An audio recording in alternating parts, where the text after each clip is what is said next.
మళ్ళీ ప్రపంచాన్ని Trump కాపాడేశారు. Israel Iran మధ్యలో జరగాల్సిన భయంకరమైన యుద్ధాన్ని తను ఆపారంటూ 12 రోజుల పాటు జరిగిన యుద్ధాన్ని సీజ్ ఫైర్ తో వాళ్ళిద్దరి మధ్యలో యుద్ధం ఆగిపోతున్న నెల ఇవాళ తెల్లవారుజామున ట్రంప్ సైడ్ నుంచి అప్డేట్స్ అయితే కనిపిస్తున్నాయి. అదేంటి, ఖతార్ లో ఉంటున్న యుఎస్ బేసెస్ ని అటాక్ చేశారనేలా ఈ అప్డేట్స్ ఆల్రెడీ మీరు చూసే ఉంటారు. అక్కడి నుంచి కొన్ని గంటల్లోనే అంతా అయిపోయింది. ఇరాన్ ఇజ్రాయెల్ మధ్యలో యుద్ధం ఆగిపోయిందని ట్రంప్ స్టేట్మెంట్ చేయడం, ఎస్ మేము ఆ సీజ్ ఫైర్ ని రెస్పెక్ట్ చేస్తున్నామని ఇరాన్ వాళ్ళు, ఈవెన్ ఇజ్రాయెల్ సైడ్ నుంచి కూడా కన్ఫర్మేషన్స్ అయితే కనిపించాయి. దీంతో మార్కెట్ కూడా బాగా పెరిగింది. కానీ మీరు ఒక టైంలో గమనించారా, మళ్ళీ మార్కెట్ పడింది, పెరిగినట్లు బాగా పెరిగిపోయి మళ్ళీ పడిపోయింది కదా. దానికి కారణం ఇరాన్ వాళ్ళైతే ఇజ్రాయెల్ మీద మేమేం దాడి చేయం, మాకు యుద్ధం వద్దనేలా ఒక స్టెప్ వెనక్కి వచ్చారు. కానీ ఇజ్రాయెల్ వాళ్ళు మాత్రం ఇరాన్ క్యాపిటల్ మీద ఇంకా యుద్ధం చేస్తున్నారని, పేల్డ్ పదార్థాలను వేస్తున్నారని. కాబట్టి ఇజ్రాయెల్ చెప్తున్నాను, వెంటనే మీరు ఆ పేల్డ్ పదార్థాలు వేయడం ఆపండి, మేజర్ వైలేషన్ మీరు చేస్తున్నారు. వెంటనే మీ పైలట్స్ ని, ఫైటర్ జెట్స్ ని యూజ్ చేస్తున్న పైలట్స్ ని వెనక్కి రప్పించండి. ఇట్స్ టైమ్ టు ఎండ్ చెప్తున్నది డొనాల్డ్ ట్రంప్, యుఎస్ ప్రెసిడెంట్ అనేలా తను ఇజ్రాయెల్ కి మినీ వార్నింగ్ ని కూడా ఇవాళ ట్రంప్ ఇవ్వడం జరిగింది. సో యుఎస్ ప్రెసిడెంట్ ఏమో యుద్ధం ఆపేశానంటున్నారు, ఇరాన్ ఏమో మాకు యుద్ధం వద్దు, సీజ్ ఫైర్ ని నేను రెస్పెక్ట్ చేస్తున్నాం అంటున్నారు. కానీ ఇజ్రాయెల్ మాత్రం ఆగట్లేదు, యుద్ధం కొనసాగిస్తుంది. ఇది ఇప్పటి వరకు ఉంటున్న latest update. But in short గా మీరు తెలుసుకోవాల్సిన ఇంపార్టెంట్ అప్డేట్ అయితే ఇదే. కానీ ఇది మార్కెట్ కి కనెక్ట్ చేస్తూ నెక్స్ట్ కమింగ్ టైమ్స్ లో ఏది జరగడానికి పాసిబిలిటీ ఉంది. ఎందుకంటే నేను నిన్నటి వీడియోలోనే కాదు, గత కొద్ది వీడియోస్ నుంచి చెప్తున్నాను, గోల్డ్ ఇక్కడ నుంచి పడే అవకాశం ఉంది. ఎందుకంటే ఈ మధ్య ఏ నెగిటివ్ అప్డేట్ వస్తున్నా గోల్డ్ పెద్ద పెరగట్లేదు. కాబట్టి ఏ మాత్రం ఈ కాన్ఫ్లిక్ట్స్ రిలేటెడ్ గా కొంత సెంటిమెంట్ వీక్ అవుతున్నా గోల్డ్ కూల్ ఆఫ్ అయ్యే అవకాశం ఉందని లాస్ట్ 2-3 వీడియోస్ నుంచి మెన్షన్ చేస్తున్నా. నిన్నటి వీడియోలో కూడా చెప్పాను. మీరు చూస్తే గోల్డ్ 2% దగ్గరగా పడింది, 2% దగ్గరగా. క్రూడ్ ఆయిల్ అయితే 7-8% పడింది ఓవర్ నైట్. రీసెంట్ హైస్ నుంచి 15% పడింది. కాబట్టి అయిపోయిన వద్దు, అయిపోయిన టాపిక్స్ గురించి మాట్లాడుకున్నా. బట్ నెక్స్ట్ ఏం జరగడానికి పాసిబిలిటీ ఉంది. ఒకవేళ ఇజ్రాయెల్ ముందుకు వస్తే, ఒక స్టెప్ ముందుకు వేసి నేను యుద్ధం ఆపను,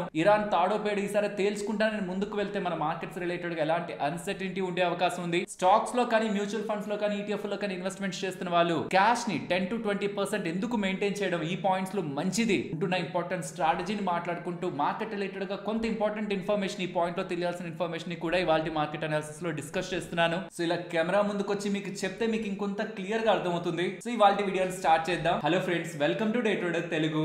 good evening. Sensex 158 points gain అయి 82,055 దగ్గర క్లోజ్ అయితే, నిఫ్టీ 72 పాయింట్స్ గెయిన్ అయి 25,044 దగ్గర క్లోజ్ అయింది. వెరస్ బ్యాంక్ నిఫ్టీ 402 పాయింట్స్ గెయిన్ అయి 56,462 దగ్గర క్లోజ్ అయింది. ఫస్ట్ చెప్పాను కదా, ఇక సీజ్ ఫైర్ జరగబోతుంది, 12th అవర్ అని, 6th అవర్ అని ఇలా ఏదేదో మాట్లాడారు. కానీ ఫైనల్ గా సీజ్ ఫైర్ అయితే జరుగుతుంది. ఇజ్రాయెల్ ఇరాన్ మధ్యలో యుద్ధం అయితే ఆగిపోబోతుంది అనేలా ట్రంప్ స్టేట్మెంట్ చేశాక గ్లోబల్ మార్కెట్స్ అన్ని కూడా స్ట్రాంగ్ గా పెరిగాయి. చూడండి, ఏషియన్ మార్కెట్స్ ఎంత స్ట్రాంగ్ గా పెరిగాయో, ఇప్పటికి స్టిల్ 2%-3% దగ్గరగా పెరిగి ఉన్నాయి. యూరోపియన్ మార్కెట్స్ పెరిగాయి, యుఎస్ ఫ్యూచర్స్ రైజ్ అయ్యాయి. ఇండియన్ ఈక్విటీ మార్కెట్ కూడా 200 పాయింట్స్ ప్లస్ తో గ్యాప్ అప్ అవుతుందనేలా ఇండికేషన్ మనకుంది. గ్యాప్ అప్ అయింది, కొంత కరెక్ట్ అయింది, అక్కడి నుంచి స్ట్రాంగ్ గా రికవర్ అయింది. But at certain point Israel వాళ్ళు ఇరాన్ మీద ఇంకా దాడి చేస్తూనే ఉన్నారు. సీజ్ ఫైర్ అన్నారు కరెక్టే ట్రంప్, బట్ ఇజ్రాయెల్ వెనక్కి తగ్గట్లేదు. ఎందుకంటే ఇదే అదునైన అవకాశం. ఇక్కడ మీకు ఇరాన్ రిలేటెడ్ గా కొంత వీక్నెస్ కనిపిస్తుంది కదా. సరే, మేము యుద్ధం వద్దు, మేము సీజ్ ఫైర్ కి రెస్పెక్ట్ చేస్తున్నామని ఇరాన్ వాళ్ళు అంటున్నారు. ఇరాన్ వాళ్ళు అంటున్నారు కరెక్టే, దేని తర్వాత అంటున్నారు? ఇజ్రాయెల్ దాడుల తర్వాత. అండ్ ఈవెన్ యుఎస్ వాళ్ళు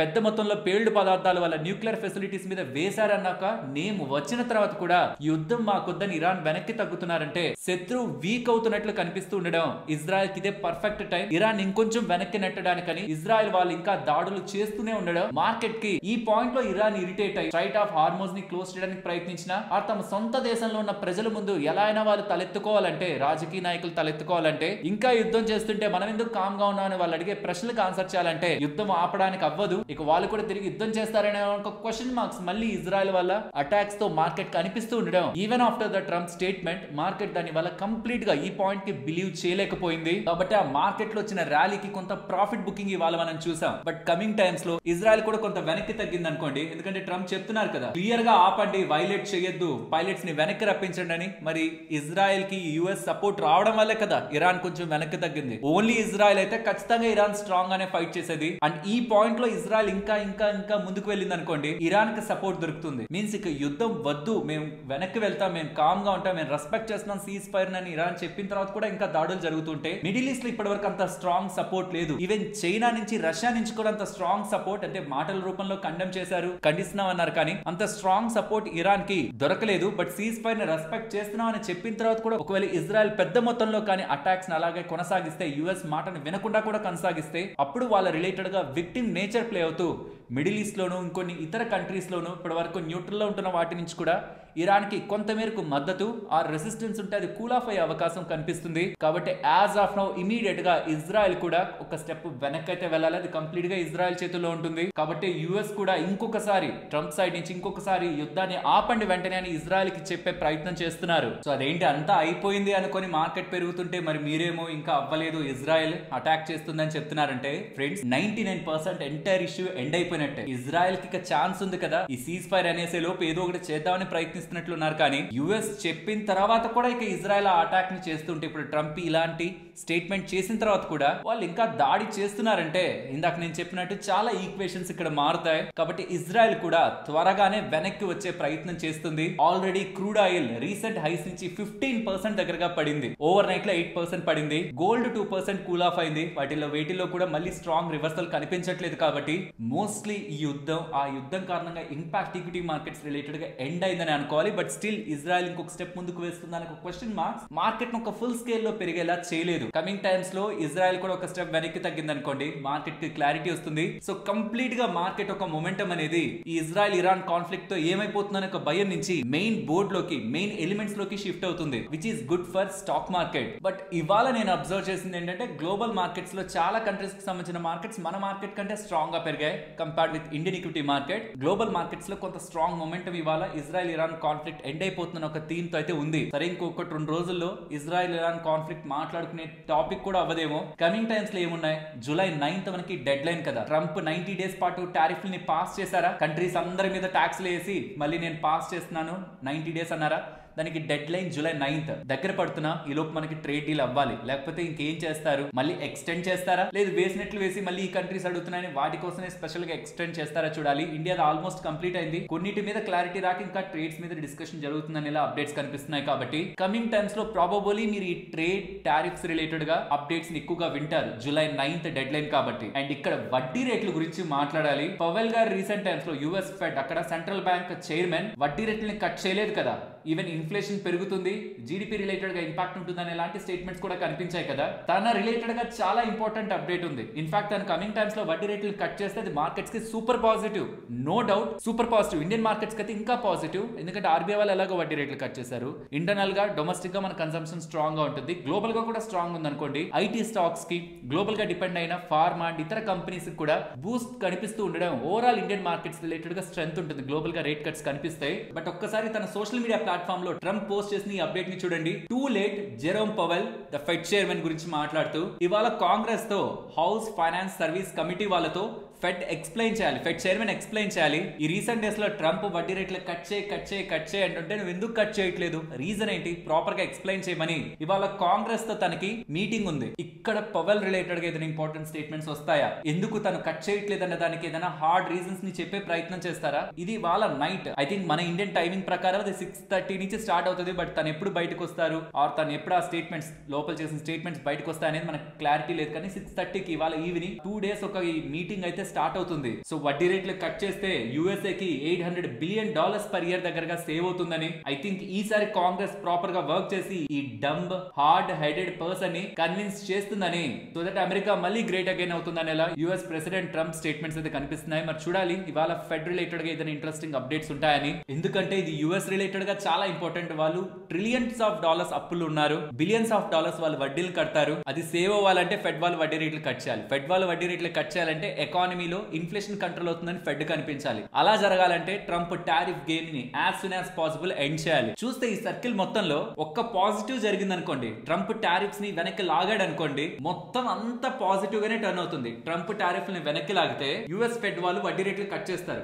వడ్డీ రేట్లు కట్ చేస్తే స్టాక్ మార్కెట్స్ కి మంచిదే. అలాగే యుఎస్ ఎకానమీ కూడా అది స్ట్రెంత్ ఇస్తుంది. వాళ్ళు కట్టాల్సిన అప్పులు వడ్డీలు చాలా వరకు తగ్గుతాయి. యుఎస్ ఎకానమీ స్ట్రాంగ్ అవ్వడం, వడ్డీ రేట్లు కట్ చేయడం వల్ల ఈక్విటీస్ బూస్ట్ అవ్వడం, ఈ రెండు కూడా మార్కెట్ మార్కెట్స్ కి డబుల్ పాజిటివ్స్ లానే వర్క్ అవుతాయి. అండ్ ట్రంప్ టారిఫ్ ని కట్ చేస్తే ఈ రెండు జరుగుంటాయి కాబట్టి అది కూడా ఇంకొక పాజిటివ్.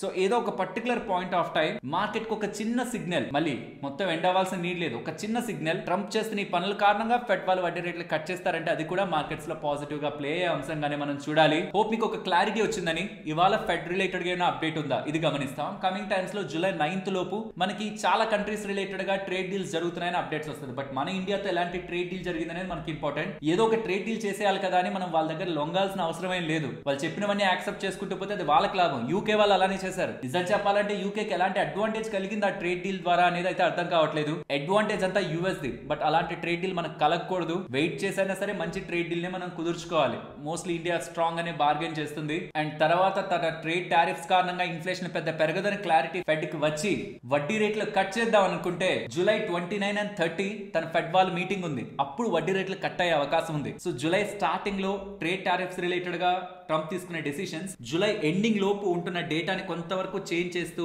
నెక్స్ట్ ఇలా మారుతుందని ఫెడ్ ఒక మ్యాక్రో ప్రొజెక్షన్స్ కానీ సపోర్ట్ చేస్తే జూలై లాస్ట్ లో మాత్రం మనకి రేట్ కట్ ఉంటుందని మార్కెట్ కి హోప్ వచ్చిన జూలై మంత్ మనకి మంచిగా పెరిగే అవకాశం ఈ ఒక్క ఈవెంట్ తోనే ఉంది. ఇలా జరిగితే, జరగకపోతే యాజ్ ఇట్ ఈస్ ఇప్పుడు మార్కెట్ టెక్స్చరే మెయింటైన్ అవుతుంది. బట్ ఇది ఒక పాజిటివ్ ఎలిమెంట్ కమింగ్ టైమ్స్ లో మార్కెట్ లో ఇమీడియట్ గా నెక్స్ట్ 1 month లో మనం ఎక్స్పెక్ట్ చేయొచ్చు. ఎనీ పాజిటివ్స్ మరి నెగిటివ్స్, ఎస్ ట్రంప్ సైడ్ నుంచి మనం ఏదో ఒకటి ఎక్స్పెక్ట్ చేస్తూ ఉండొచ్చు. ఏదో ఒక పాయింట్ లో ఏదో ఒకటి వేసేస్తారు. మళ్ళీ దాన్ని తనే లిఫ్ట్ చేస్తున్నట్టు, ఏదో హెల్ప్ చేస్తున్నట్టు తనే స్టేట్మెంట్స్ చేస్తారు. సో ట్రంప్ రిలేటెడ్ గా అన్సర్టనిటీ ఒక మేజర్ అన్సర్టనిటీ తను ఉంటున్నంత వరకు. రెండవది, ఇజ్రాయెల్ ఇప్పుడు వెనక్కి తగ్గకుండా పేలుడు పదార్థాలు వేస్తూ ఉంది కదా ఇరాన్ క్యాపిటల్ లో. మరి అది ఫర్దర్ గా కంటిన్యూ అయితే ఇరాన్ కామ్ గా ఉంటుందా? కొన్ని యుఎస్ వెనక్కి వచ్చాయని చెప్పిన తర్వాత కూడా ఇజ్రాయెల్ అలానే చేస్తుంటే యుఎస్ ఏం చేస్తుంది? దీన్ని ఎలా ఎండ్ చేయాలని చూస్తారు. ఇది ఒక చిన్న uncertainty. Mostly next 12 to 24 hours లో దీనికి క్లారిటీ వస్తుంది. ఇది కానీ పాజిటివ్ గా ఎండ్ అయిపోయింది అనుకోండి, ఇది నథింగ్. మార్కెట్ అయితే నథింగ్ అనే అనుకుంటుంది యాజ్ ఆఫ్ నౌ. చూడాలి. అండ్ యుఎస్ రిలేటెడ్ గా ఉంటున్న డెట్ ఫెడ్ వాళ్ళు వడ్డీ రేట్లే కట్ చేయకుండా తను కూడా టారిఫ్ రిలేటెడ్ గా అడమెంట్ గా వెళ్తూ, ఫెడ్ కూడా అలానే వెళ్తూ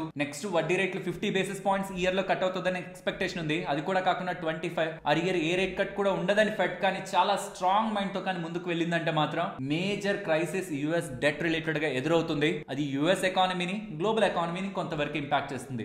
నెగిటివ్ సైడ్ చూడాలనుకుంటే ఇవి. కాబట్టి నాకు పర్సనల్ గా అనిపించేది ఏంటంటే, ఈ రీసెంట్ టైమ్స్ లో మార్కెట్ ఫాల్ అన్నప్పుడు నాకు అర్థమైంది మన వాళ్ళలో చాలా మంది ఉంటున్న డబ్బుల్ని ఎంతవరకు స్టాక్ మార్కెట్ లో పెట్టాలో అంతా పెట్టేశారు. నెలవారీ ఖర్చులు పోను చాలా కొద్ది మొత్తంలోనే డబ్బులు మిగులుతూ ఉండడం, మార్కెట్ బాగా పడినప్పుడు కొనలేకపోతున్నా ఫ్రస్ట్రేషన్ ఎక్కువగా ఉంది. కాబట్టి నేను రీసెంట్ డేస్ లో మార్కెట్ పడక ముందు నుంచి చెప్తున్నది 10% మినిమం క్యాష్ ని మెయింటైన్ చేయండి పోర్ట్ఫోలియోలో. అది 20% తీసుకురండి మాక్సిమం. ఇప్పుడు మార్కెట్ బాగా పెరిగిపోయినప్పుడు, అంటే 20% క్యాష్ తీసుకొచ్చారంటే మీనింగ్ ఏంటి? మార్కెట్ బాగా పెరిగినప్పుడు కొంత ప్రాఫిట్ బుకింగ్ చేసుకున్నారు, 20% లో ఉంటాం. మళ్ళీ ఎప్పుడైనా మార్కెట్ సడన్ గా పడింది అనుకోండి, మళ్ళీ దాన్ని 10% తీసుకొద్దాం. చిన్న చిన్న మేజర్ టిప్స్. అప్పుడు ఈ 10% మాత్రం కాన్స్టెంట్ గా మెయింటైన్ చేద్దాం. ఎప్పుడైనా మేజర్ ఫాల్ మనకి యూజువల్ గా ప్రతి ఇయర్ కూడా కొంత 10 to 15% ఫాల్స్ మార్కెట్ లో కనిపిస్తుంటాయి. బట్ 3-4 years లో ఒక్కసారి మనకి 20%, 25% దగ్గరగా హిస్టారికల్ గా ఫాల్ కనిపించాయి. బట్ ఈసారి అవి రిపీట్ అవుతాయా? మొత్తం మార్కెట్ మెచ్యూర్డ్ గా బిహేవ్ చేస్తుంది, అంత ఉంటుందా లేదా తెలియదు. ఏదైనా ఒక పానిక్ సినారియో కనిపించినప్పుడు ఎక్కువ మొత్తంలో ఇన్వెస్ట్మెంట్ చేస్తే మళ్ళీ రికవరీలో మంచి లాభం ఉండే అవకాశం ఉంది. కాబట్టి 10% క్యాష్ ఎప్పటికీ పోర్ట్ఫోలియో రిలేటెడ్ గా లెవెల్లో మెయింటైన్ చేద్దాం. అలా అని 10% ఖాళీగా బ్యాంక్ లో ఉంచుకోవడం కాదు, లిక్విడ్ బీస్ లో ఇన్వెస్ట్మెంట్ చేసుకోండి. మోర్ దాన్ సేవింగ్స్ అకౌంట్ వడ్డీ మనకు వస్తూ ఉంటుంది, అంటే సేవింగ్స్ అకౌంట్ లో పెట్టినట్టే.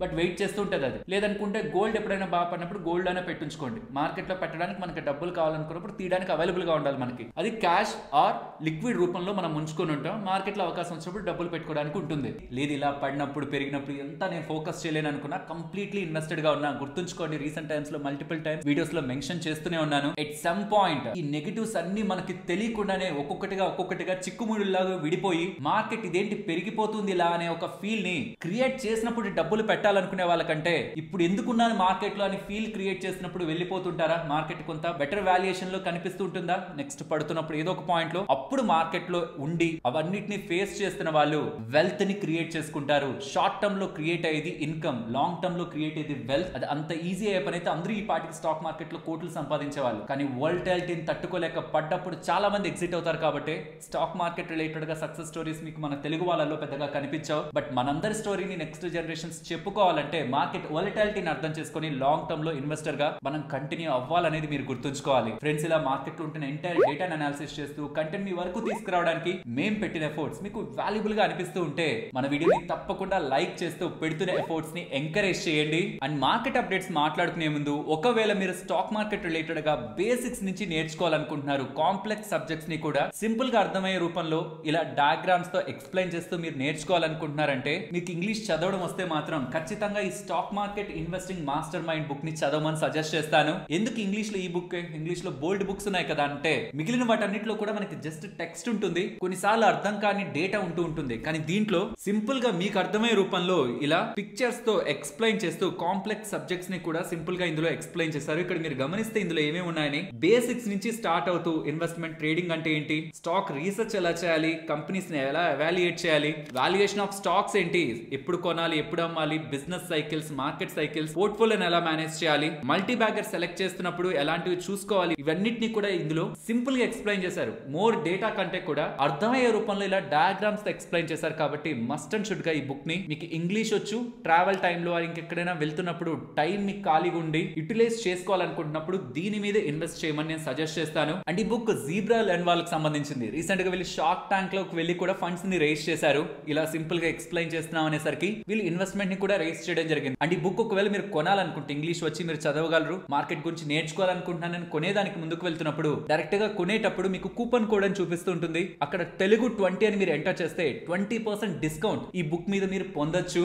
స్టాక్ మార్కెట్ గురించి నేర్చుకోవడానికి బోల్డ్ వీడియోస్ ఉన్నాయి, బట్ త్రూ బుక్ నేర్చుకుందాం అనుకుంటుంటే ఈ బుక్ ని సజెస్ట్ చేస్తాను. Book link description, comment section లో ఉంటుంది. మీకు ఇంట్రెస్ట్ ఉంటే ఒకసారి చెక్ చేయండి. ఫ్రెండ్స్, ఈ పీస్ ఆఫ్ ఆర్టికల్ ని చూడగానే చాలా డిస్టర్బింగ్ గా అనిపించింది. 30 సంవత్సరాల సేవింగ్స్ కావాలి ఒక ఇల్లును కొనాలంటే. ప్రజలు రిచెస్ట్ 5% వాళ్ళ యావరేజ్ ఇన్కమ్, ఆ ఇన్కమ్ మొత్తం సేవింగ్స్ కి పోదు కదా, ట్యాక్స్లు, వాళ్ళ ఎక్స్పెన్సెస్ అంతా పోను, మోస్ట్లీ ఒక 30% సేవ్ చేశారనుకుంటే అక్కడ పర్ స్క్వైర్ ఫీట్ ధర ఎంతో చూసుకొని వాళ్ళ ఇన్కమ్ ఎన్ని సంవత్సరాలు సేవ్ చేస్తే అక్కడ ఇల్లు కొనగలరు అని చూస్తున్నప్పుడు కొన్ని దగ్గరలో అయితే 109 ఇయర్స్ కూడా సరిపోవట్లేదు. సిటీస్ లో ఎందుకు మాట్లాడుతున్నారు, పల్లెటూరులో, టౌన్ లో తక్కువగానే ఉంటుంది కదా, కరెక్టే. బట్ సిటీస్ లోనే ఈ మేరకు ఉందంటే టౌన్లో ఎంతవరకు రియల్ ఎస్టేట్ ధర పెరిగిపోయింది. ఈవెన్ పల్లెటూరులో కూడా ఒకప్పుడు ఉంటున్న ఎకరా ధరలు వేరు, ఇప్పుడు ఉంటున్న ఎకరా ధరలు వేరు. మీరు ఒక భూమిని గట్టిగా ఒక 10-20 సంవత్సరాల క్రితంకి ఇప్పటికి కంపేర్ చేశారనుకోండి, ఎక్స్ట్రీమ్ గా పెరిగాయి. మరి స్టాక్స్ కూడా పెరుగుతాయి కదా, ఎక్స్ట్రీమ్ అనరే. మరి రియల్ ఎస్టేట్ లోనే ఎందుకు అంటున్నారంటే, స్టాక్స్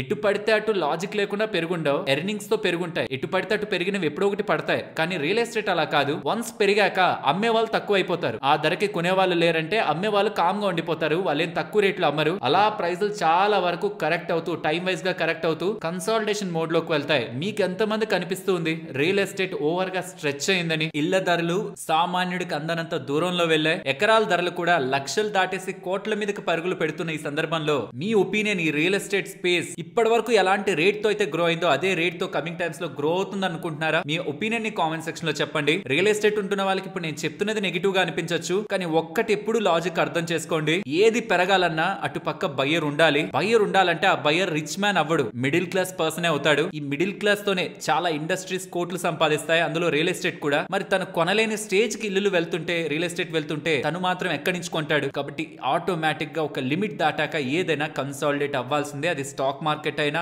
గోల్డ్ అయినా, రియల్ ఎస్టేట్ అయినా. అందుకే రీసెంట్ టైమ్స్ లో రియల్ ఎస్టేట్ లో కొంత స్లో డౌన్ కనిపిస్తుంది. ఎవరు ధరలు తగ్గించట్లేదు, కానీ ఓవర్ గా పెరిగిపోయిన ఇళ్ల ధరలు, స్థలం ధరలు ఈ స్లో డౌన్ కి ప్రధానమైన కారణం. మీ ఒపీనియన్స్ ని కూడా వీలైతే చెప్పండి. And crude oil overnight లో 8% పడింది కదా. ఇజ్రాయెల్ ఇరాన్ రిలేటెడ్ ఉన్న కాన్ఫ్లిక్ట్ క్లియర్ అవుతుందని ఎలా ఇండికేషన్స్ ఉండడం ఒక ప్రధానమైన కారణం. దాంతో పాటు ట్రంప్ డిపార్ట్మెంట్ ఆఫ్ ఎనర్జీకి క్రూడ్ ఆయిల్ ని బాగా డ్రిల్ చేయండి, రైట్ నౌ క్రూడ్ ఆయిల్ ధరలు పడాలి, నేను గమనిస్తున్నాను, క్రూడ్ ఆయిల్ తగ్గాలనేలా స్టేట్మెంట్స్ చేస్తుండడం. క్రూడ్ ఆయిల్ తగ్గితే, ఇన్ఫ్లేషన్ తగ్గితేనే కదా ఫెడ్ వాళ్ళు వడ్డీ రేట్లు కట్ చేస్తారు. ప్రాబ్లీ ఆ రీజన్ అయి ఉండొచ్చు. ఫైనలీ క్రూడ్ ఆయిల్ ధరలు అయితే రీసెంట్ $80 per barrel మార్క్ నుంచి 15% దగ్గరగా తగ్గాయి. గోల్డ్ కూడా ఒక 2% దగ్గరగా తగ్గింది. రీసెంట్ హైస్ నుంచి మోస్ట్లీ డౌన్ సైడ్ గా కనిపిస్తుంది. రీసెంట్ ఆల్ టైమ్ హైస్ అయితే బ్రేక్ చేయలేదు గోల్డ్. బట్ అది స్టాక్స్ రిలేటెడ్ గా పెద్ద ఇంపాక్ట్ కాదు, అంటే స్ట్రాంగ్ ఇంపాక్ట్ ని మాట్లాడుకోవడానికి లేదు. బట్ క్రూడ్ ఆయిల్ కానీ పడుతూ ఉంటే ఏ స్టాక్స్ కి మంచిది, ఏ స్టాక్స్ కి చెడ్డదో మాట్లాడుకుందాం. మంచి లిస్ట్ లో చాలా ఎక్కువ కనిపిస్తాయి. First the air line and transportation, because airline companies కి అండ్ ట్రాన్స్పోర్టేషన్ రిలేటెడ్ గా ఉంటున్న కంపెనీస్ కూడా majority of cost, even 40% of their రా మెటీరియల్ కాస్ట్ ఎయిర్లైన్స్ వరకు వస్తే క్రూడ్ ఆయిలే ఉంటుంది. ఏవియేషన్ ఫ్యూయలే ఉంటుంది. కాబట్టి క్రూడ్ ఆయిల్ ధరలు పడిన ప్రతిసారి ఏవియేషన్ కంపెనీస్ కి మంచిది. ట్రాన్స్పోర్టేషన్ కంపెనీస్ కూడా ఎక్కువ డీజిలే కదా వాళ్ళ ఖర్చు, కాబట్టి వాటికి కూడా క్రూడ్ ఆయిల్ పడడం మంచిది. స్టాక్స్ ఎగ్జాంపుల్స్ మీకు స్క్రీన్ మీద ఉంటాయి. అలాగే పెయింట్స్ అండ్ కెమికల్ కంపెనీస్ కూడా మెజారిటీ ఆఫ్ రా మెటీరియల్ గా క్రూడ్ ఆయిల్ యాక్ట్ చేస్తుంది. 60 to 70% ఆఫ్ ద ఇంపాక్ట్ ఆ సైడ్ నుంచి ఉంటుంది. Crude oil derivatives raw material cost గా ఉంటాయి పెయింట్ కంపెనీస్ కి. ఈవెన్ పెయింట్స్ తో పాటు పెట్రోకెమికల్స్, అడ్హెసివ్స్, కెమికల్స్ కూడా కొన్ని కెమికల్ కంపెనీస్ కూడా crude oil derivatives raw materials ఉంటాయి. కాబట్టి క్రూడ్ ఆయిల్ పడడం వీటికి మంచిది. Even tyre and rubber companies కూడా సింథటిక్ రబ్బర్ కాస్ట్ ధర తగ్గుతాయి. ఈ క్రూడ్ ఆయిల్ ధర తగ్గితే అది ఆటోమేటిక్ గా వాటి మార్జిన్స్ ని పెరగడం, ప్రాఫిటబిలిటీని పెంచడం జరుగుతుంది. కాబట్టి క్రూడ్ ఆయిల్ పడితే వీటికి కూడా అడ్వాంటేజ్. వీటితో పాటు ఆయిల్ మార్కెటింగ్ కంపెనీస్ కి వాళ్ళు క్రూడ్ ఆయిల్ ని రా మెటీరియల్ గా కొనుక్కొని మనకి పెట్రోల్, డీజిల్ రూపంలో అమ్ముతూ ఉంటారు. క్రూడ్ ఆయిల్ పడితే వాటి మార్జిన్స్ పెరుగుతాయి. ఫైనలీ కన్స్యూమర్ గుడ్స్ FMCG కి వాళ్ళకి సంబంధించిన ట్రాన్స్పోర్టేషన్, ఆ ప్రొడక్ట్స్ ట్రాన్స్పోర్టేషన్ లో క్రూడ్ ఆయిల్ పెరిగితే ఆ కాస్ట్ కూడా పెరిగిపోయి వాళ్ళ మార్జిన్స్ ఇంపాక్ట్ అవుతాయి. కాబట్టి క్రూడ్ ఆయిల్ తగ్గడం కూడా FMCG కంపెనీస్ కి మంచిది. మరి వేటికి చెడ్డది? ఇవి డ్రిల్ చేసి బయటకు తెచ్చే కంపెనీస్ ఉంటాయి, అండ్ వీటి కోసం పైప్ లైన్స్ ని తయారు చేసే కొన్ని స్టీల్ కంపెనీస్ ఉంటాయి. ఆయిల్ ఎక్స్ప్లోరేషన్ అండ్ డ్రిల్లింగ్ చేసే కంపెనీస్ కి, వాటికి సంబంధించిన మెటీరియల్స్ తయారు చేసే కంపెనీస్ కి నెగటివ్. ఆఫ్ ఫీల్డ్ సర్వీసెస్ ఇచ్చే వాళ్ళు ఉంటారు. కాంట్రాక్ట్ బేస్డ్ గా డ్రిల్లింగ్ తో పాటు ఇక్కడ మీకు కనిపిస్తున్న కొన్ని కంపెనీస్ ఎక్విప్మెంట్ రెంటల్ కానీ, ఆఫ్ షోర్ సపోర్ట్ సర్వీసెస్ కానీ అందిస్తూ ఉంటాయి. వీటికి కూడా క్రూడ్ ఆయిల్ ధర పడడం, వీటికి కూడా ఆర్డర్స్ తక్కువ రావడం, వాళ్ళతో కూడా బార్గెనింగ్ జరుగుతుంది. కాబట్టి వీటికి కూడా అడ్వాంటేజ్ పెద్దగా ఉండదు క్రూడ్ ఆయిల్ పడితే. మీకు ఈ క్రూడ్ ఆయిల్ పడడం కారణంగా ఏ కంపెనీస్ కి అడ్వాంటేజ్ క్లియర్ గా అర్థమైంది అనుకుంటున్నాను. ఫ్రెండ్స్, ఒక ఇంపార్టెంట్ డేటా స్పెషాలిటీ కెమికల్స్ పరంగా కనిపించింది, మీతో షేర్ చేస్తే యూజ్ ఉంటుందని చేస్తున్నాను. ఒకసారి మీరు స్క్రీన్ మీద గమనించారంటే స్పెషాలిటీ కెమికల్ స్టాక్స్ లో ఎవరెవరైతే 20% గ్రోత్ కంటే అడిషనల్ గ్రోత్ కమింగ్ టైమ్స్ లో మాకు కనిపిస్తుంది అని చెప్పారో, అలాగే మార్జిన్స్ కూడా పెరుగుతాయని చెప్పారో వాళ్ళందరి డేటా అనమాట. ఆ కెమికల్ స్టాక్స్ ఏంటి, వాళ్ళ రెవెన్యూ ఎంత, కమింగ్ టైమ్స్ లో ఎంత గ్రో అవుతామని వీళ్ళు చెప్పారు, మార్జిన్స్ ఎలా ఉంటున్నాయి, క్యాపెక్స్ లో ఏమైనా చేశారా, కమింగ్ టైమ్స్ లో ఇవి గ్రో అవడానికి ప్రధానమైన కారణాలు ఏవై ఉండొచ్చు, కమింగ్ టైమ్స్ లో ఎలా ఉంటుంది వీళ్ళ బిజినెస్ అని ఎలాంటి గైడెన్స్ ని వీళ్ళు ఇచ్చారు, రిస్క్ ఏంటి పర్టికులర్ కంపెనీస్ పరంగా అన్న మొత్తం డేటా ఇక్కడ మీకు ఇమేజ్ లో ఉంటుంది. వీలైతే ఒక స్క్రీన్ షాట్ తీసి ఉంచండి. ఓవరాల్ కెమికల్ స్పేస్ నిఫ్టీతో రిలవెంట్ గానే పెరుగుతుంది, నిఫ్టీ 500 తో. సో ఓవర్ ఎక్స్పెన్సివ్ వాల్యుయేషన్ లోకి వెళ్ళలేదు, అలా అని అండర్ గా కూడా లేదు. బట్ యాజ్ ఎ సెక్టార్ గా గ్రో అవ్వాలనుకున్నప్పుడు స్ట్రాంగ్ గా అవుట్ పర్ఫార్మ్ చేస్తాయి. కాబట్టి ఇండెక్స్ తో కంపేర్ చేస్తే స్పెషాలిటీ కెమికల్ స్పేస్ లో మీరు వర్క్ చేస్తుంటే ఈ ఇమేజ్ మీకు హెల్ప్ అవుతుంది. ఫ్రెండ్స్, ఇలా న్యూస్ అప్డేట్స్ ని అనాలిసిస్ చేస్తూ ఇలాంటి కంటెంట్ మీ ముందుకు తీసుకురావడానికి మేము టీం పెడుతున్న ఎఫర్ట్స్ మీకు వాల్యుబుల్ గా అనిపిస్తూ ఉంటే వీడియోని తప్పకుండా లైక్ చేయండి. అండ్ SBI సెక్యూరిటీస్ వాళ్ళు ఒక స్టాక్స్ లిస్ట్ అయితే ఇచ్చారనమాట. రీసెంట్ గా Q4 నెంబర్స్ వచ్చాయి కదా, ఆ Q4 నెంబర్స్ ని బేస్ చేసుకొని ఏ స్టాక్స్ కమింగ్ టైమ్స్ లో బెస్ట్ గా పర్ఫార్మ్ చేయడానికి స్కోప్ ఉంది, రీసెంట్ రిజల్ట్స్ లో ఏవేవి మంచిగా పర్ఫార్మ్ చేశాయి, గైడెన్స్ ని బాగా ఇచ్చాయి, అండ్ ప్రెసెంట్ ఉన్న ఆపర్చునిటీ వేటికి బాగుంది అనుకొని ఒక 10 స్టాక్స్ ని ఇచ్చారు. HCL technologies, Mazagon dock ship builders, Apollo hospitals, Poonawalla Fincorp, PNB housing finance, ITD cementation, time Technoplast, EPL limited, Innova Captab, Indian metals and ferro alloys. And ఒకవేళ మీరు ఎంటైర్ PDF ని చదవాలనుకుంటే, ఎందుకంటే మీకు ఇది యూజ్ అవ్వచ్చు, బికాస్ నాట్ జస్ట్ స్టాక్స్, వీళ్ళు సెక్టార్స్ రిలేటెడ్ గా మాట్లాడుతున్నారు. ఇందులో బ్యాంక్స్ రిలేటెడ్ గా, అంటే బ్యాంక్స్ ఎలా నెంబర్స్ ని పోస్ట్ చేశాయి, ఎంటైర్ బ్యాంక్స్ ని ఇలా కంపేర్ చేస్తూ, నెంబర్స్ ఒక్కొక్క బ్యాంక్ ది కంపేర్ చేస్తూ ఎలా ఉంది వాళ్ళ గ్రోత్ అని, నాట్ జస్ట్ బ్యాంక్స్ చూపిస్తాను చూడండి. బ్యాంక్స్ తో పాటు NBFCL రిలేటెడ్ గా, mid cap IT companies, capital good, engineering, ఇలా ప్రతి ఒక్క సెక్టార్ రిలేటెడ్ గా కవర్ చేస్తూ వాళ్ళ నెంబర్స్ ని కంపేర్ చేస్తూ ఇంట్రెస్టింగ్ డేటా అయితే షేర్ చేశారు. అండ్ వేటిలో రీసెంట్ టైమ్స్ లో FIS హోల్డింగ్ పెరుగుతుంది, DIS హోల్డింగ్ పెరుగుతుంది, strong QOQ and YOY performance వేటిలో వచ్చాయి in terms of revenues and profits అని ఈ రీసెంట్ నెంబర్స్ మొత్తాన్ని అనాలిసిస్ చేసి ఒక PDF రూపంలో వీళ్ళు అందించే ప్రయత్నం చేశారు. చాలా ఇంట్రెస్టింగ్ డేటా, ప్రాబబుల్లీ మీకు యూజ్ అవ్వచ్చు. ఈ ఎంటైర్ PDF ఒక లింక్ కూడా డిస్క్రిప్షన్ కామెంట్ సెక్షన్ లో ఇస్తున్నాను, అక్కడ మీరు క్లిక్ చేసి డౌన్లోడ్ చేసుకోవచ్చు. అలాగే రీసెంట్ టైమ్స్ లో మన వాళ్ళు చాలా వరకు CDMO stocks and CRO stocks వేటికి అడ్వాంటేజ్ ఉంటుందో డేటాని షేర్ చేయమంటున్నారు కదా, దీని పరంగా గోల్డ్మాన్ సాక్స్ వాళ్ళు ఇంట్రెస్టింగ్ డేటా అయితే రిలీజ్ చేశారు. ఆ మొత్తం PDF లో మీకు కావాల్సిన ఇంపార్టెంట్ డేటా ఇక్కడ స్క్రీన్ మీద ఉంటుంది. ఏ కంపెనీస్ రిలేటెడ్ గా వాళ్ళు ప్రధానంగా బై సైడ్ చూస్తున్నారు, ఏవి న్యూట్రల్, ఏవి సెల్ సైడ్ చూస్తున్నారు. ఇక్కడ బిజినెస్ రీసెంట్ టైమ్స్ లో లారస్ ల్యాబ్స్ ది బెటర్ గానే ఉంది, ఈవెన్ రివైవ్ అవుతున్నట్లు కనిపిస్తుంది. కానీ వాల్యుయేషన్స్ ఎక్స్పెన్సివ్ ఉన్నాయి అండ్ ఫ్యాక్టర్స్ కూడా వీటి పరంగా వాళ్ళకంత కన్వీనియంట్ గా అనిపించక వీళ్ళు సెల్ సైడ్ లారస్ రిలేటెడ్ గా తీసుకున్నారు. బట్ రీసెంట్ టైమ్స్ లో లారస్ పరంగా మాత్రం డేటా ఇంప్రూవ్ అవుతుంది. ఇన్వెస్టర్స్ ఇది అండర్లైన్ చేయాలి. Versus rest of the CDMO and CRO players related గా ఏ కంపెనీస్ ఎంతెంత అప్సైడ్ పెరిగే పొటెన్షియల్ ఉంది, వాటి వాల్యుయేషన్స్ ని కూడా కమింగ్ టైమ్స్ కి ఎస్టిమేట్ చేస్తూ గ్రోత్ ఎంత ఉండే అవకాశం ఉందన్న డేటాతో పాటు ప్రెజెంట్ చేస్తూ డేటా, ఈ ఇంపార్టెంట్ డేటాని వాళ్ళు షేర్ చేశారు. ప్రాబబుల్లీ CDMO CRO స్పేస్ లో వర్క్ చేస్తున్న వాళ్ళకి ఇది హెల్ప్ అవుతుంది. నెక్స్ట్ KPIT లో ఇన్వెస్ట్మెంట్ చేసిన వాళ్ళకి ఒక చిన్న బ్యాడ్ న్యూస్, వాళ్ళు నెక్స్ట్ కమింగ్ క్వార్టర్ రిలేటెడ్ గా ఎలా రిజల్ట్స్ ఉంటాయని ఎలా డేటాని షేర్ చేశారు, ఇన్వెస్టర్ ప్రెజెంటేషన్ ని షేర్ చేశారు. అందులో కొంత మార్కెట్ కి వీక్ గా అనిపిస్తుండడం డేటా స్టాక్ కి వాళ్ళ పడింది 6% దగ్గరగా. వాళ్ళు ఏం చెప్తున్నారంటే care soft global engineering solutions acquisition ఉందా, అది 100% జరిగిపోతుంది by Q2 FY26 second quarter లోపు. రెవెన్యూ గ్రోత్ 4% అందులో నుంచి కనిపిస్తుంది అని చెప్తున్నారు. బట్ అది కాదు, మెయిన్ గా గ్లోబల్ స్లో డౌన్ కారణంగా, అన్సర్టనిటీ కారణంగా పైప్ లైన్ స్ట్రాంగ్ గానే ఉన్నా ramp ups and conversions slow అవుతాయని, డీల్ పైప్ లైన్ స్ట్రాంగ్ గానే ఉన్నా బట్ కన్వర్షన్ స్లో అవుతాయని, లాస్ట్ ఇయర్ సేమ్ క్వార్టర్ లో అదర్ ఇన్కమ్ ఎక్కువ ఉంది బట్ ఈసారి అది తగ్గుతుందని, ఫారెక్స్ వాలటిలిటీ కూడా ఈసారి Q1 లో వాళ్ళ నెంబర్స్ ని ఇంపాక్ట్ చేస్తుందని, రిజల్ట్స్ రాకముందే రిజల్ట్స్ వీక్ గా ఉంటాయని ఎలా ఇండికేట్ చేస్తుండడం, రిజల్ట్స్ వచ్చాక స్టాక్ పడాల్సింది ఇప్పుడే స్టాక్ పడింది. సో నెక్స్ట్ క్వార్టర్ నెంబర్స్, రానున్న నెంబర్స్ ఉంటాయి కదా, అది వీక్ గా ఉన్నా స్టాక్ పెద్దగా పడదు. ఎందుకంటే ఆల్రెడీ మార్కెట్ కి ముందుగానే అర్థమైంది ఈసారి క్వార్టర్లీ నెంబర్స్ వీక్ గా ఉంటాయని. సో వాళ్ళ పర్ఫార్మెన్స్ వీక్ గా ఉంటుందని వాళ్ళు కన్ఫర్మేషన్ ఇస్తుండడమే స్టాక్ పడడానికి ప్రధానమైన కారణం. నెక్స్ట్ SBI కార్డ్స్, వాళ్ళు మే మంత్ కి సంబంధించిన వాళ్ళ క్రెడిట్ కార్డ్ డేటాని షేర్ చేశారు. ఎంటైర్ ఇండస్ట్రీ కంటే వీళ్ళు స్ట్రాంగ్ గా గ్రో అవుతున్నారు. Card spendings 23% year on year comparison లో గ్రోత్ కనిపిస్తుంది. ఈవెన్ మార్కెట్ షేర్ పెరుగుతూ 17% కి వచ్చింది. కార్డ్ వాల్యూమ్ గ్రోత్ కూడా ఇండస్ట్రీ కంటే స్ట్రాంగ్ గా గ్రో అవుతూ 10% దగ్గరగా ఇయర్ ఆన్ ఇయర్ లో గ్రో అవుతుండడం. ఓవరాల్ SBI కార్డ్స్ ఒక డేటా రీసెంట్ గా వచ్చిన మే మంత్ మాత్రం స్ట్రాంగ్ గా ఉంది. చాలా టైం పీరియడ్ నుంచి, ఐ థింక్ 3 years నుంచి ఇదే ప్రైస్ లో తిరుగుతూ ఉంది కదా, పడుతూ లేస్తూ కొంత ఇంట్రెస్టింగ్ డేటా అయితే యాడ్ అవుతూ ఉంది కంపెనీ పరంగా. అండ్ డిక్సాన్ రిలేటెడ్ గా ఈ కంపెనీ ఒక ప్రమోటర్ ఉన్నారు కదా, 2.8% వాటాను అమ్మేశారు. సునీల్ గారు 16,70,000 షేర్స్ ని అమ్మేశారు 2,221 కోట్లకి. వెరాస్ ఇదే వాటాని మోతీలాల్ అస్వాల్ వాళ్ళు మెజారిటీ ఆఫ్ స్టేక్ కొన్నారనమాట. అక్కడ 16,70,000 షేర్లు అమ్మితే మోతీలాల్ అస్వాల్ వాళ్ళు 14,50,000 షేర్లని 13,307 రూపాయల పర్ షేర్ లెక్కన ఎక్వైర్ చేసినట్లయితే కనిపిస్తుంది.